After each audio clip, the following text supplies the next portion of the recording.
नमस्ते सभी को। Welcome back to the channel. आज के इस वीडियो में हम बात करने वाले हैं judicial committee of the privy council, जो ब्रिटिश एरा में इंडिया का सबसे बड़ा फाइनल अपीलेट कोर्ट सिस्टम था। यानी अगर किसी व्यक्ति को लगता था कि उसको केस में न्याय नहीं मिला हो तो वो आखिरी अपील लंदन के प्रिवी काउंसिल में करता था। लगभग 200 साल तक प्रिवी काउंसिल ने इंडिया के जस्टिस सिस्टम को शेप दिया। तो आइए अभी हम इस वीडियो को दो पार्ट्स में समझेंगे। Appeals to the privy council from 1726 to 1860 and appeals to the privy council from 1861 to 1949। Let us begin with the part 1, appeals to Privy Council from 1726 to 1860। 1726 में ब्रिटिश क्राउन ने एक royal charter issue किया। इसके through Bombay, Madras और कलकत्ता में Myers code बनाए गए। इनके अगेंस्ट अपील का फाइनल अधिकार प्रिवी काउंसिल के पास था। यानी अगर मेयर्स कोर्ट ने गलत डिसीजन दिया हो या फिर गलत जजमेंट दिया हो तो लोग लंदन तक अपील भेज सकते थे। इस टाइम इंडिया में प्रॉपर जुडिशरी नहीं थी, पर प्रिवी काउंसिल एक फाइनल जस्टिस अथॉरिटी के रूप में काम कर रहा था। अभी हम देखेंगे एस्टेब्लिशमेंट ऑफ सुप्रीम कोर्ट। 1773 के रेगुलेटिंग एक्ट के बाद कलकत्ता में सुप्रीम कोर्ट बना। फिर मद्रास और बॉम्बे में भी सुप्रीम कोर्ट एस्टेब्लिश हुए। इन सुप्रीम कोर्ट्स के डिसीजन के अगेंस्ट भी अपील प्रिवी काउंसिल में होती थी। ये इम्पोर्टेंट पीरियड था क्योंकि जुडिशियरी स्ट्रांग होने लगी, इंग्लिश लॉ का इन्फ्लुएंस बढ़ा, अपील्स की संख्या भी बढ़ने लगी थी। देन कंपनी राज का एक्सपांशन हुआ। ईस्ट इंडिया कंपनी का कंट्रोल बढ़ता गया और सारे इंपॉर्टेंट केसेस के अपील्स प्रिवी काउंसिल में जाने लगे। प्रिवी काउंसिल डेवलप कर रहा था यूनिफॉर्म लीगल प्रिंसिपल्स और इंडियन जुडिशरी के लिए बेसिक स्ट्रक्चर। ये टाइम इंडिया के जस्टिस सिस्टम की फाउंडेशन स्ट्रॉन्ग कर रहा था। आइए देखते हैं क्विक समरी ऑफ 1726 टू 1860 की। अपील्स प्रेसिडेंसी कोर्ट से जाती थी और इंडियन जुडिशरी भी अर्ली स्टेज में थी एंड प्रिवी काउंसिल ही फाइनल कोर्ट था। नेक्स्ट हम पार्ट 2 में देखेंगे appeals to the privy council from 1861 to 1949।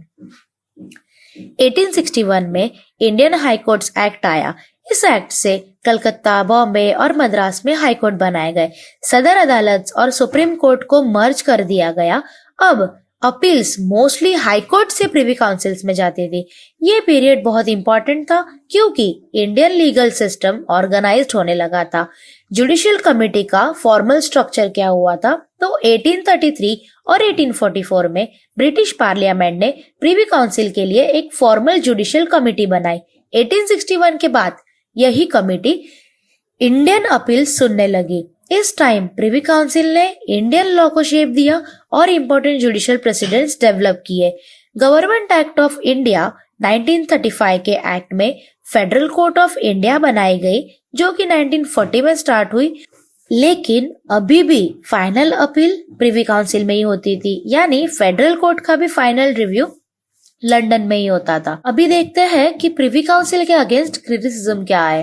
तो 1930s और 40s में लोग प्रिवी काउंसिल से नाराज होने लगे।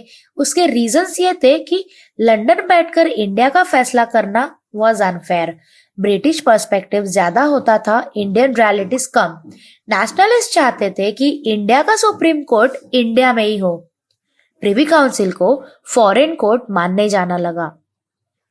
End of the Privy Council jurisdiction happened in 1949। Independence के बाद 1949 में एक एक्ट पास हुआ जिसमें प्रिवी काउंसिल का इंडिया पर जुरिस्डिक्शन पूरा खत्म कर दिया गया। इंडिया का फाइनल अपीलेट कोर्ट सिस्टम अब बन गया सुप्रीम कोर्ट ऑफ इंडिया। यहाँ प्रिवी काउंसिल का 200 साल का सफर ऑफिशियली एंड हो गया। इसमें से कंक्लूजन ये निकलता है दोस्तों, प्रिवी काउंसिल ने इंडिया की जुडिशरी को शेप देने में बहुत बड़ा रोल प्ले किया है। फ्रॉम 1726 टू 1860 प्रेसिडेंसी कोर्ट से अपील लंदन में जाती थी and from 1861 to 1949 high courts और फेडरल कोर्ट बने, पर अपील अभी भी प्रिवी काउंसिल में ही होती थी। 1949 में इंडिया ने अपनी इंडियन इंडिपेंडेंट जुडिशरी एस्टैब्लिश की और प्रिवी काउंसिल का रोल खत्म हो गया। आज हमारा सुप्रीम कोर्ट इसी जर्नी का फाइनल रिजल्ट है। तो दोस्तों, अगर आपको ये वीडियो अच्छी लगे तो please do like, share with your friends and subscribe to our channel. Okay, bye.